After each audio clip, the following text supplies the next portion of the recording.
अरे होते बियाहवा भूला गेनही गे छाउड़ी तैयारवा के कते दुखा देनही गे छाउड़ी।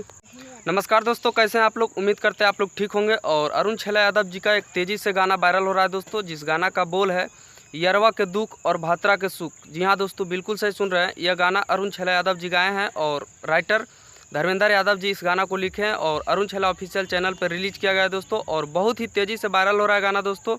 तो आप लोग अरुण छेला जी को सपोर्ट करना चाहते हैं तो हमारे इस वीडियो को ज़्यादा से ज़्यादा शेयर करें। और आप लोग के बता देते दोस्तों कि अरुण छेला यादव के बहुत जल्द बोल बम सॉन्ग आने वाला है दोस्तों। तो कितने लोग तैयार हैं हमारे कमेंट बॉक्स में बताएं। और जैसे ही बोल बम सॉन्ग आएगा एक अलग से वीडियो बनाकर आप लोग को बता दिया जाएगा।